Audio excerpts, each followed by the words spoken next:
Then Adam Smith comes along, and what he adds is the religion to this. Locke started with God, made it all this way. This is God's right. And now we get also with Smith coming along and says it's not only God's, I mean, he's not saying this, but this is what's happening philosophically, in principle.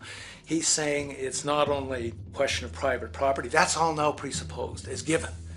And that there's money investors that buy labor, given. That there's no limit to how much they can buy of other men's labor, how much they can accumulate, how much inequality, that's all given now. And so he comes along, and what his big idea is, and again, it's just introduced in parentheses, en passant. You know, when people put out the goods for sale and others, you know, the supply and other people buy them with the demand and so forth, how do we have supply equaling demand or demand equaling supply? How can they come into equilibrium? And that is one of the central notions of economics, is how do they come into equilibrium? And he says it's the invisible hand of the market that brings them into equilibrium. So now we have God is actually immanent. He just didn't give the rights to property and how, you know, all its wherewithal and its natural rights of doing all that Locke said. Now we have the system itself as God.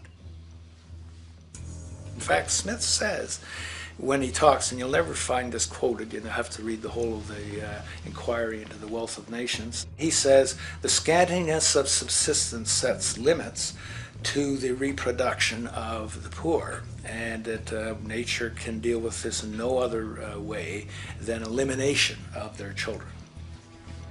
So he anticipated evolutionary theory in the worst sense.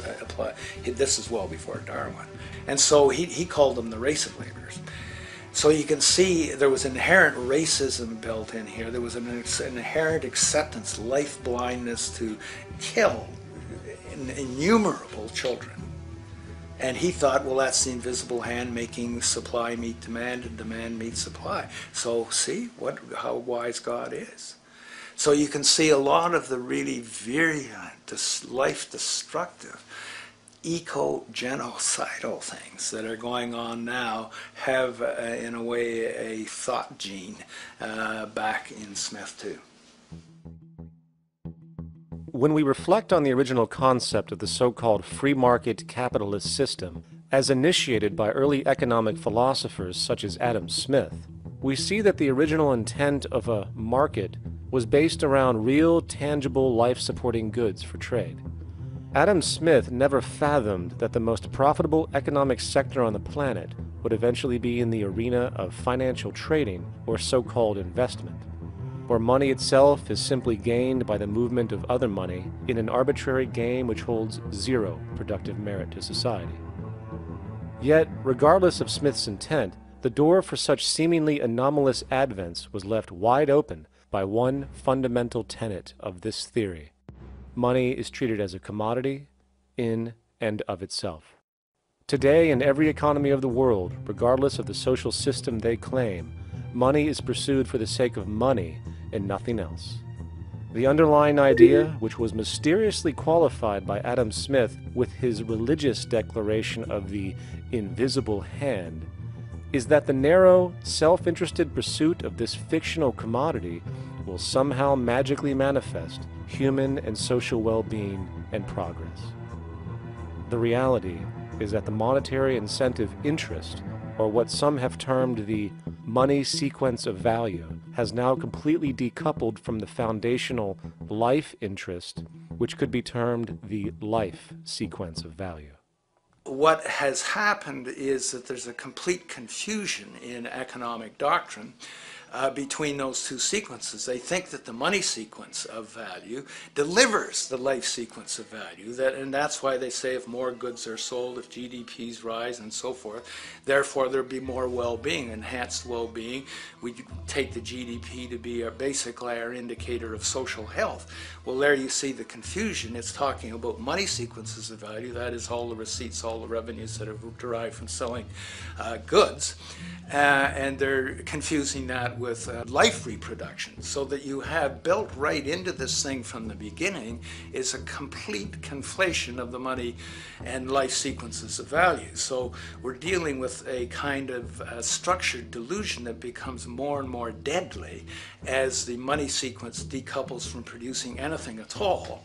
So it's a system disorder, and the system disorder seems to be fatal.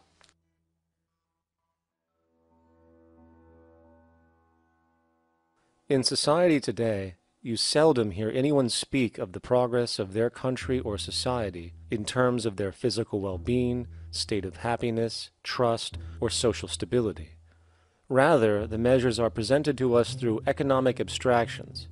We have the gross domestic product, the consumer price index, the value of the stock market, rates of inflation, and so on. But does this tell us anything of real value as to the quality of people's lives? No, all these measures have to do with the money sequence itself and nothing more. For example, the gross domestic product of a country is a measure of the value of goods and services sold. This measure is claimed to correlate to the standard of living of a country's people.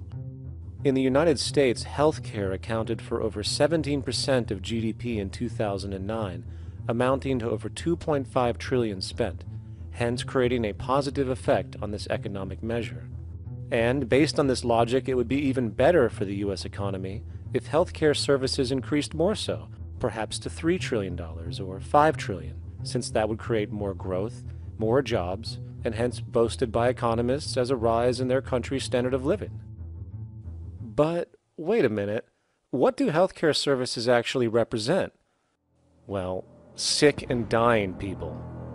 That's right, the more unhealthy people there are in America, the better the economy.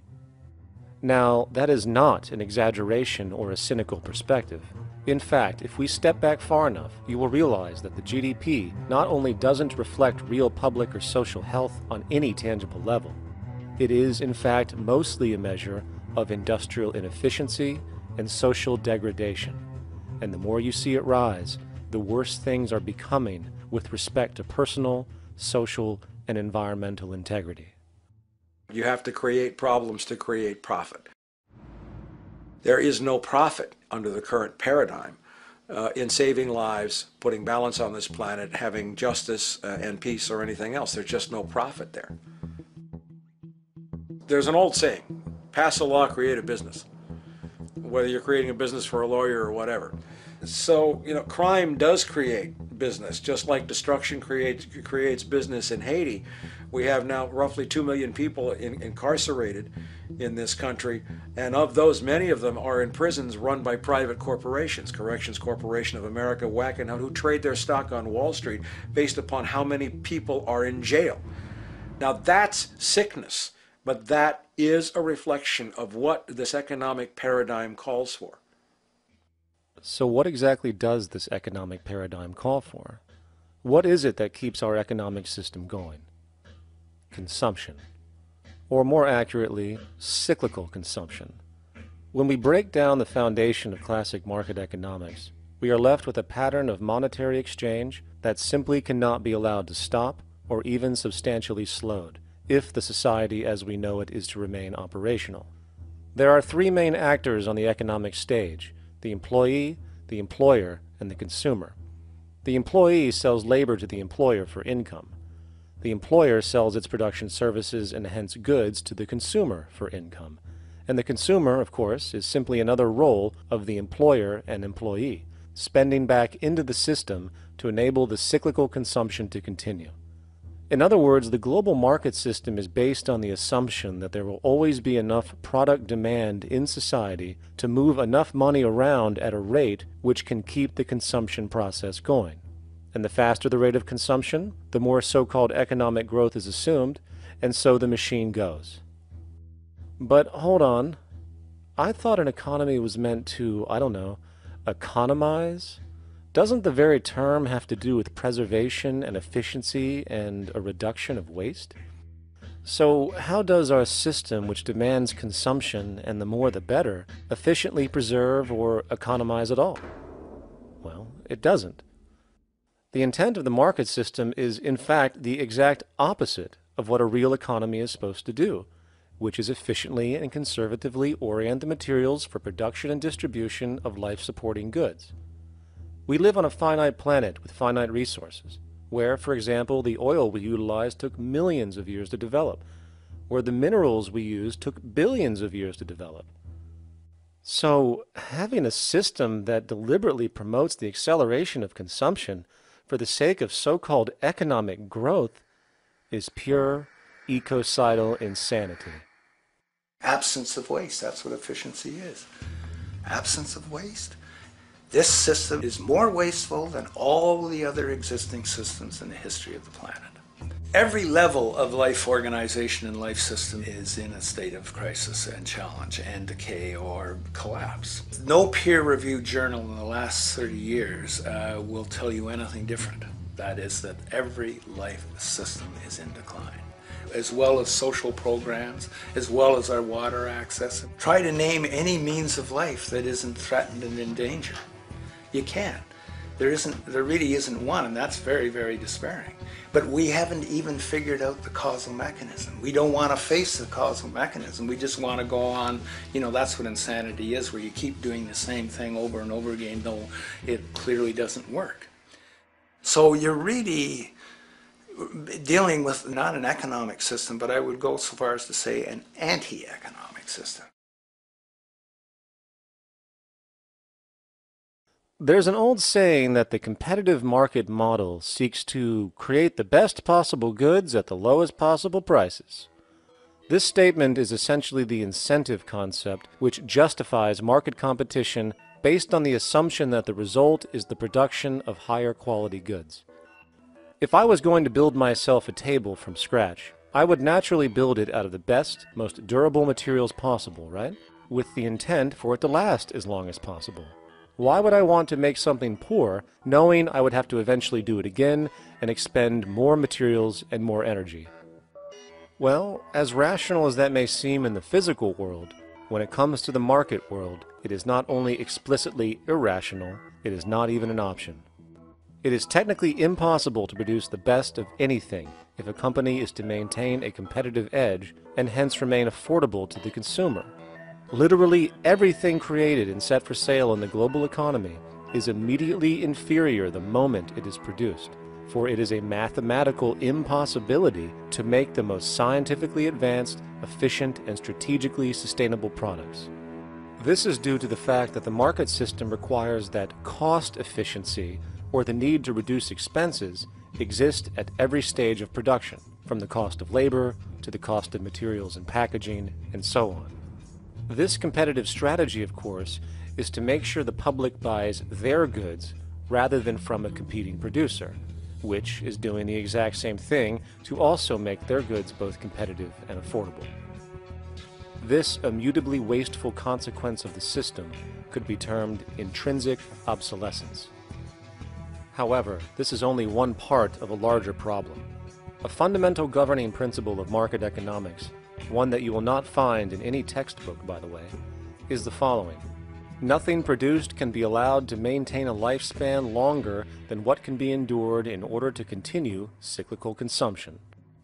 In other words, it is critical that stuff break down, fail, and expire within a certain amount of time. This is termed planned obsolescence. Planned obsolescence is the backbone of the underlying market strategy of every goods-producing corporation in existence. While very few, of course, would admit to such a strategy outright, what they do is mask it within the intrinsic obsolescence phenomenon just discussed, while often ignoring or even suppressing new advents in technology which might create a more sustainable, durable good. So, if it wasn't wasteful enough that the system inherently cannot allow the most durable and efficient goods to be produced, planned obsolescence deliberately recognizes that the longer any good is in operation, the worse it is for sustaining cyclical consumption and hence the market system itself. In other words, product sustainability is actually inverse to economic growth, and hence there is a direct, reinforced incentive to make sure lifespans are short of any given good produced. And in fact, the system cannot operate any other way. One glance at the sea of landfills now spreading across the world show the obsolescence reality.